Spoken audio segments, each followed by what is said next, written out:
Alright, good afternoon everyone. Today is Friday, the 19th day of April, 2013. Let's see, results. Let's start with that. Crude oil, we were minus 15 ticks in crude oil. We were plus 22 ticks in the Russell, plus 10 ticks in gold, plus 3 ticks in natural gas, and break even on soybeans. Those were the markets we traded in today.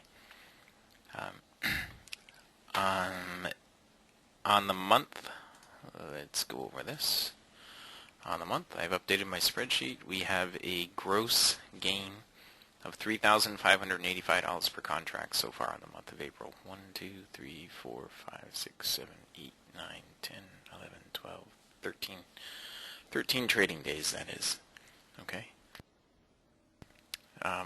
To do that, we had placed 142 trades, and if you assume $8 per contract round turn, which is high, if you assume that much round turn, you are still plus $2,449 a contract. Okay, not bad for the 13 days. Now,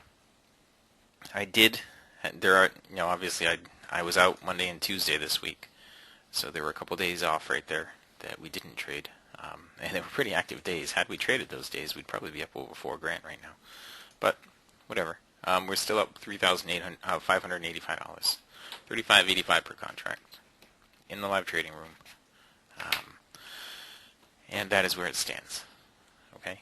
Sorry, it took us 32 minutes this morning to reach our 2-point equivalent of $100 per contract.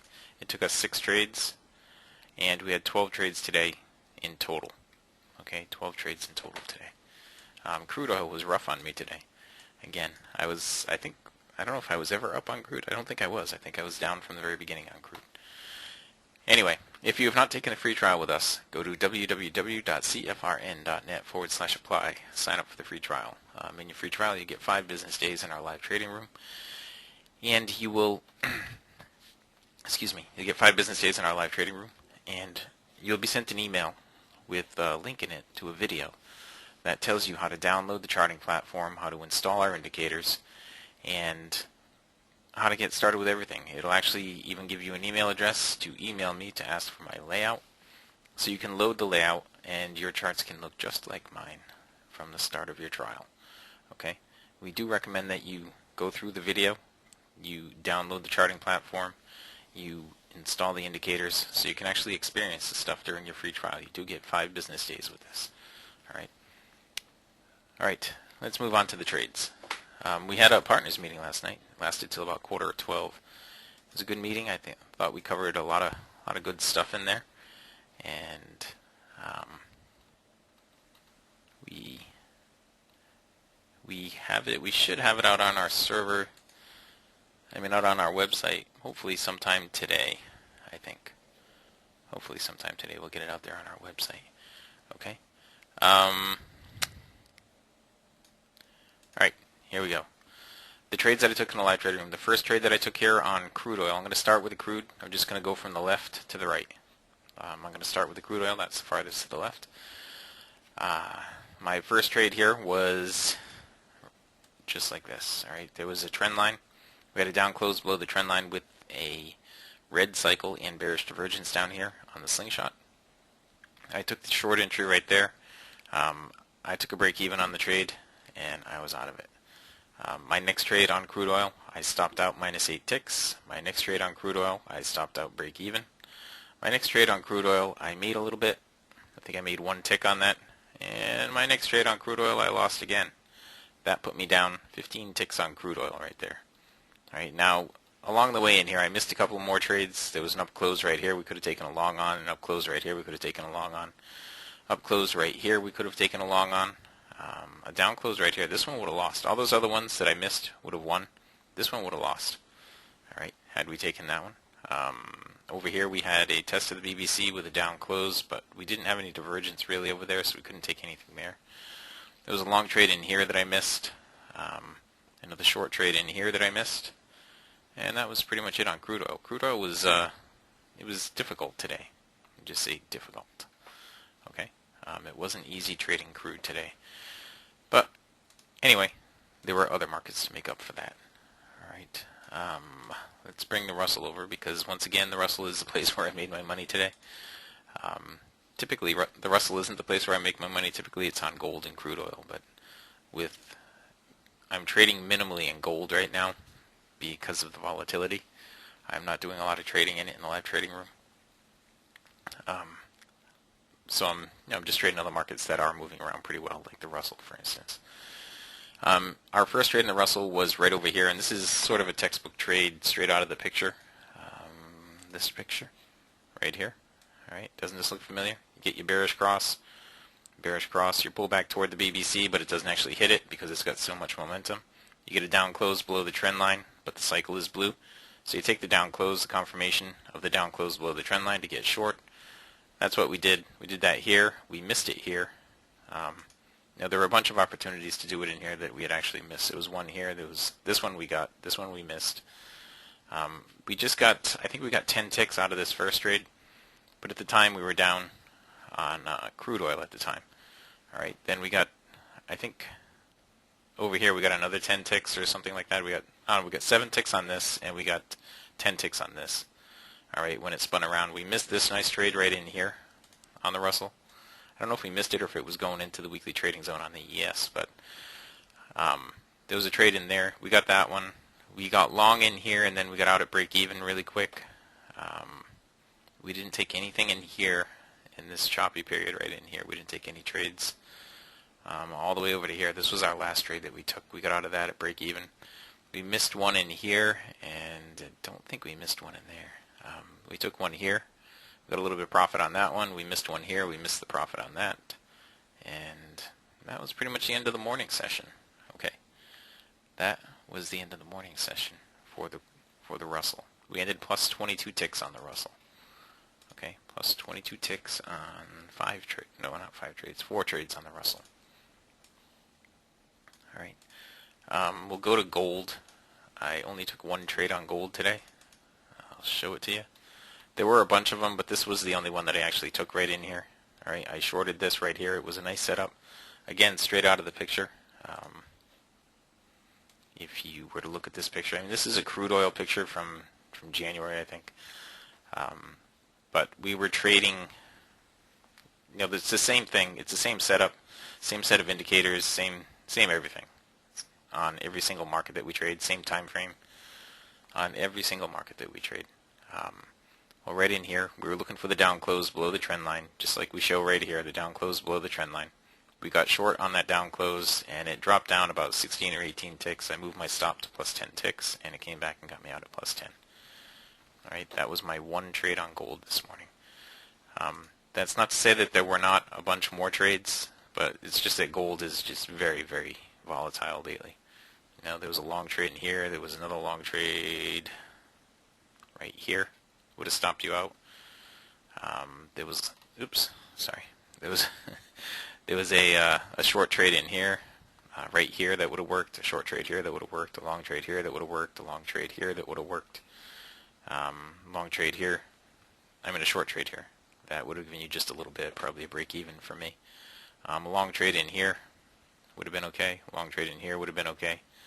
You know, there's a ton of opportunity, but the way that gold is jumping around, looking at it in hindsight, is so much easier than actually trading it. You know, that's why I do things in front of you guys. I do it in a live market. You get to see me put the trades on. You get to see me manage the trades, take the trades off, all that sort of stuff. Gold, for the most part, is unmanageable right now, on a 4-tick range anyway. If you were to flip this to a higher time frame, like say a 10-tick range, and I'll do that for you right here. Hopefully it'll populate for me. If you were to flip it to a higher time frame, then you would just have to apply the same exact principles: the bullish cross, the test of the BBC, the up close, bullish divergence. But you would just look for bigger profit targets, and you would also have to have more risk. Okay, you can't forget about the risk part. But right over here, long trade. This is the short trade that we took right over here. It didn't quite match up on a higher time frame, but a lot of these trades did. Like over here, test of the BBC with a down close, test of the BBC with a down close. Now every one of these bars is 10 ticks, so it's $100 a bar per contract. If you look at this, like this one over here, this was a little pre-market, but let's see right here, this up close right here. No, that wouldn't have done it. would need the up close above the trend line, and then the BBC was below. So there was no trade in there really. Nothing in here. Right here, this up close right here would have been a long trade. Now that was at 1401.6. It went up after that to 1403.2. That's just about $200 a contract. Okay, just about $200 a contract. There was, let's see, no shorting opportunities in here. There was a long opportunity right in here. And this is a higher time frame. So this is something that you could do with gold. All right, you see you have your bullish divergence, your bullish cross, your space, you tested the BBC, the up close, the cycle's red, so you need an up close above the trend line. So you just have to draw your trend line the same way you do on a 4-tick range. Look for the up close above the trend line, which would be right there, 1402.8. It drew down one tick, and it went from 1402.8 up to 1405.9 for $310 a contract. You know, it's the same stuff. It did that in about 3 minutes. So it's the same stuff. It's just a bigger time frame. Okay. I know oftentimes people say, well, how can you do that on a 4-tick range all the time? Why don't you use a larger time frame? You can. It's up to you. You can use a larger time frame if you want to. The NQ, I didn't even look at the NQ today, so I'm not really going to go over it. I don't think I even outlined a single trade on the NQ this morning. Okay, I don't think I did. I drew a trend line up there, but that was about it, I think. I think I drew the trend line up there because the NQ and the Russell were both doing the same thing at the same time, and we're waiting for the ES to pull away from the weekly trading zone. And we'll get to that in just a minute. We did short the soybeans over here. We grabbed a short on the soybeans and we got out at break even on the soybeans. We got out at break even. The stop had gone plus 4 ticks in our favor. I mean, the price had gone plus 4 ticks in our favor, and I moved the stop to break even. That's how I managed my trades, and that's what happened. What about that gigantic short at 9.29 on gold? You mean, Bob? Or do you mean soybeans? Back 3 charts. It was that one, gold. This is what you mean, right? This gigantic short right here. Okay, on the 4-tick range, once you got your bearish cross, you had bearish divergence. The spot where you would have entered into that would have been right here. Okay, right there. If I blow that up a little bit, you can see the down close below the trend line right there. It drew down, that was 1405.3. Let's say you put a sell stop on 1405.2. It drew back to 1405.7, so you had 5 ticks drawdown on it, and bang, down it went. Where else could you have entered on that on the way down? Right there. Right there. Let me just make sure we still had divergence. Yep, right there, and right there. That's where you could have entered on that. Other places on the way down. Okay. Now, granted, that was pre-market, but you could have done it right in there. The just before 928, right in here, you didn't have any divergence down here on the bottom. You didn't get divergence until right here. All right, this is where the divergence started. All right. But there was definitely profit to be made in there. 1405.2 down to 1399.1. So $610 a contract is the whole move. You know, if you took out 100 here, you know, combine these two and say 100 there, and 100, 150 on this one. You know, it's 350. Why no takey? Because I didn't start the room up until 9:30. All right, I wasn't even looking at gold at the time, and I only took one trade on gold this morning because gold was just too volatile. All right. All right. Back here to the soybeans. We took that one trade. That was it. We got to break even. The NQ, we didn't do anything. The euro, we didn't do anything. We did take a trade on natural gas. Natural gas had a few nice trades this morning. There was one right in here. we had the up close above the trend line with the bullish divergence on the natural gas, and it moved up nicely. Came back down, went right through the BBC, gave a short off the BBC here with a red cycle, bearish divergence, so the entry would have been right there for the move down. Followed it up with another one just like it for the move down. We shorted this one. We took 3 ticks profit on this. And there was another opportunity right here, which was a close below the trend line because it was blue on the cycle. And that gave about 5 or 6 ticks.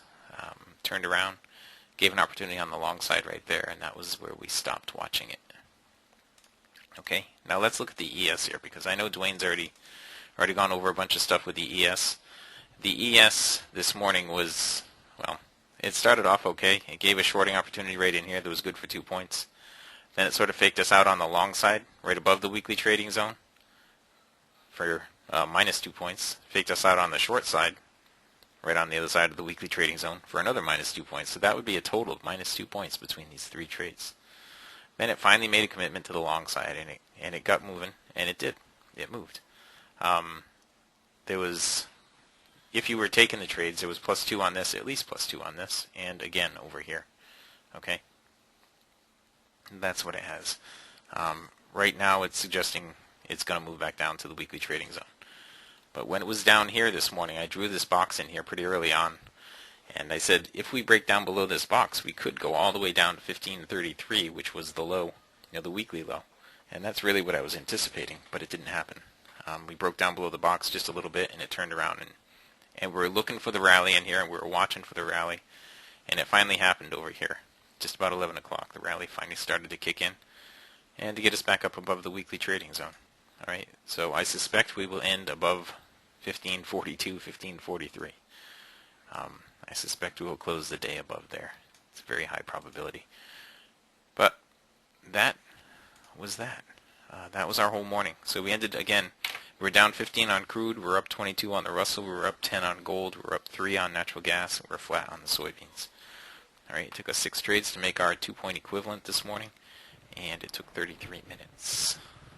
All right, that's it. I'm going to wrap up the recording here, and then we can head out to fabulous Las Vegas, Nevada.